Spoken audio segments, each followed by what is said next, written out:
It is election season. The District 1, District 3, District 4, District 5, and the mayoral races are all up for grabs. I actually have a candidate coming in this afternoon that's going to do some radio commercials. So they're starting to get in full swing. They've been in full swing, but they're picking up steam. There's a lot of mailers going out. If you see these mailers that are coming out, you also see people on the street corners waving signs. A lot of signs being destroyed.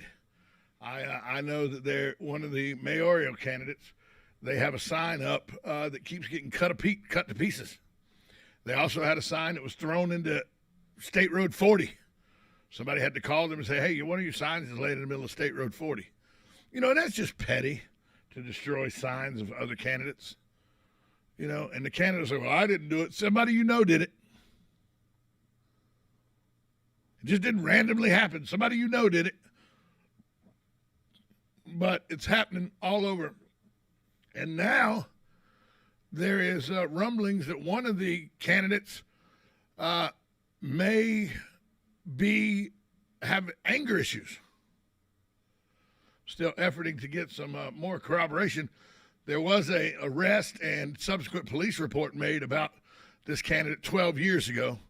But, 12 years ago, I don't want to, when you speak about stuff that happened 12, 15 years ago, people have a tendency to change or they've matured or something. I don't know, because there's allegations that this candidate lost their temper last week and made some women in the community feel very uncomfortable with the way this candidate approached them in anger and some of the things that were said to them. The women are uneasy about being around that candidate now, frightened. One of them said scared to be around the candidate. So we're working to get the information to see. We've heard rumors there may be a restraining order. I don't know. We're looking into that. But there was a police report made about an incident 12 years ago. It was a altercation in a nightclub here in town. And there was a biting incident and hitting somebody with a stool and throwing a drink in a woman's face behind the bar. It was quite intensive. And now there's a mailer out explaining all that with his mugshot, the mugshot of the candidate and all on the mailer. So you'll be seeing that this weekend sometime, I'm sure. But if that is still the pattern that is holding up, and if this, what I've heard, rumors of last week, this candidate going and getting angry with two women that weren't putting nice things about the candidate on Facebook, to my understanding. But we're still looking with the county clerk's office to see because one of the ladies who was accosted said she was going to take a restraining order out. So we'll still see if that's going to happen or not, or if it's already happened. I'm on the air live, so I can't really call the court clerk and see if it's happened or not.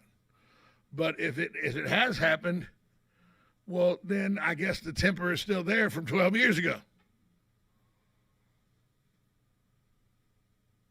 So I just don't understand that this is one of those things where when you live in glass houses, do not throw stones first.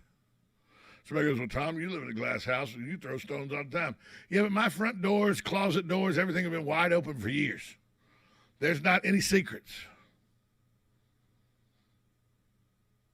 I am who I am. I'm the person I am. I'm the human being I've become, married to a wonderful woman, all of it because of good decisions, poor decisions, and outright stupid decisions that I made as an adult between my 20s and 30s. Now, this police report from 12 years ago, the candidate at the time was in his mid-20s. We all do dumb things in our mid-20s, stupid things. I'm not real sure biting somebody, hitting somebody with a stool, and throwing a drink at a woman is something that should be looked past. But we all do ignorant things in our early to middle 20s. This was a misdemeanor charge. It's public record. You can go look it up. It was a misdemeanor charge. It was not a felony charge or anything.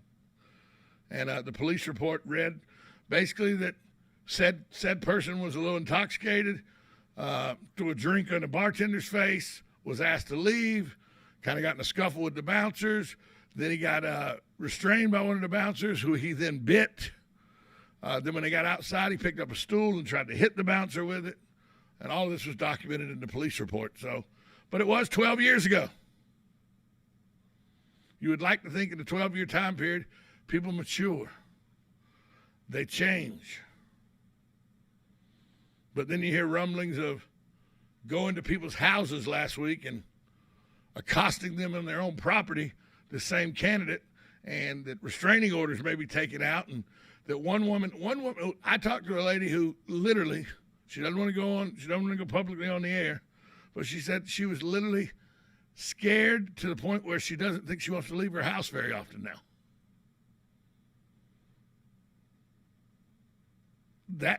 If that's the situation, then there's no maturing from 12 years ago.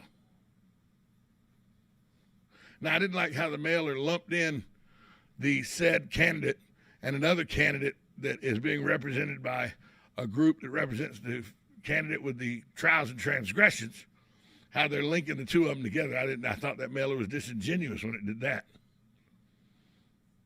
But there are some sticky situations that people are going to have to explain.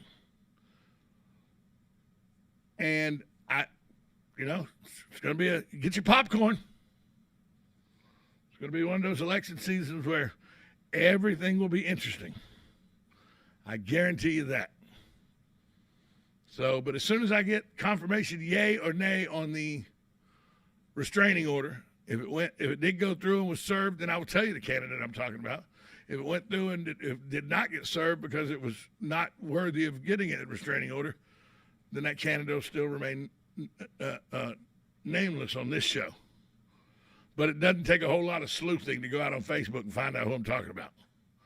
We'll be right back after this timeout. You listen to 1370 AM, 96.3 FM. This is WOCA, The Source. Broadcasting from the Ocala International Airport, this is WOCA AM, W242CA FM, Ocala.